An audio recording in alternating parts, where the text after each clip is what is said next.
Ici, la photo en guise d'exemple présente un mannequin en tenue hivernale. Mais vous pourrez constater qu'il manque les joues rougies par le froid.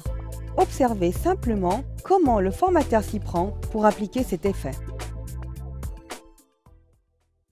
Dans ce didacticiel, je vais conférer à mon personnage des joues rouges en venant retoucher le teint de sa peau. Et de manière générale, je pourrais même appliquer cette méthode que je vais utiliser sur l'ensemble de la peau de mon modèle, si je veux par exemple lui conférer un teint plus bronzé ou pas. Et dans mon cas précis, donc, je vais juste me contenter de lui donner un teint un peu plus rosé au niveau des pommettes. Et je vais pour cela tout d'abord créer un nouveau calque en cliquant ici. Calque que je vais aussitôt renommer. Entrée. Et je vais sélectionner mon outil pinceau pour peindre sur mon visage. Évidemment, il faut que je peigne avec une couleur adaptée.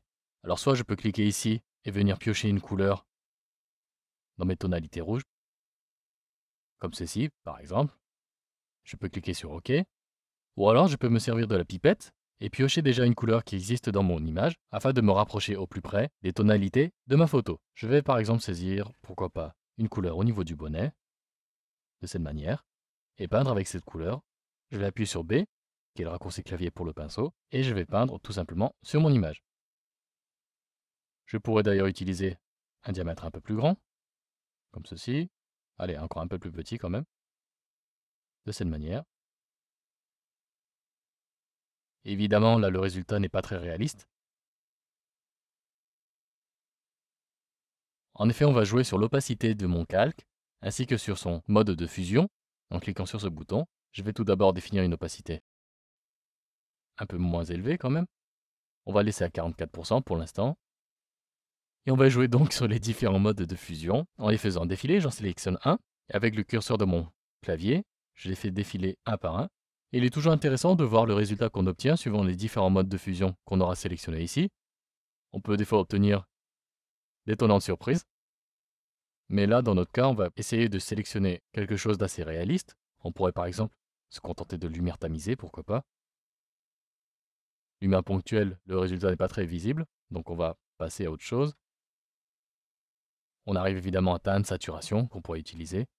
La saturation, pour la mettre en valeur, je pourrais augmenter l'opacité en cliquant et en me déplaçant sur la droite sur ce curseur de proximité, de cette manière. Mais je vais diminuer quand même cette opacité et saisir lumière tamisée, pourquoi pas. Et si je clique maintenant sur la visibilité, je peux voir la différence avant, après. Donc avant et après. Et je vais diminuer un peu plus l'opacité, comme ceci. Maintenant, il me reste la joue gauche. Et pour peindre sur ma joue gauche et pour éviter de peindre sur le décor, sur l'arrière-plan, je vais tout d'abord donc sélectionner la partie qui m'intéresse. Je vais zoomer en appuyant sur CTRL et barre espace et créer un cadre comme ceci. Et avec l'outil sélection rapide, je vais déjà d'une part activer le bon calque sur lequel je vais activer mon outil sélection. Je clique et je viens peindre tout simplement sur la partie que je vais peindre ultérieurement avec mon pinceau.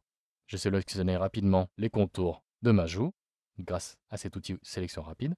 Je reviens sur le calque joue rouge, donc faites attention de bien activer le calque sur lequel vous allez peindre afin de ne pas commettre d'erreur. J'appuie sur B pour sélectionner mon pinceau. Pour le coup, je vais diminuer son diamètre, comme ceci, et je peins. Je peux toujours faire défiler encore une fois mes différents modes de fusion pour voir l'effet que j'ai. Là, évidemment, c'est un petit peu exagéré. Donc, je vais repasser à lumière tamisée. Je vais faire CTRL-D sur mon clavier pour annuler ma sélection et CTRL- pour dézoomer légèrement.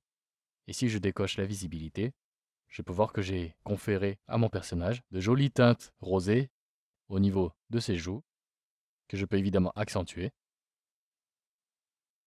en augmentant l'opacité ici, de manière raisonnable, plus ou moins, ou vous pouvez simplement resélectionner une autre couleur et repeindre sur votre calque, que vous pouvez ainsi rééditer. Et il ne vous reste plus qu'à observer le résultat si cela vous convient. Et dans la mesure où vous avez créé un calque indépendant, vous pouvez à tout moment remodifier la teinte de la peau du personnage et pourquoi pas lui donner un aspect un peu plus bronzé sur l'ensemble de son visage.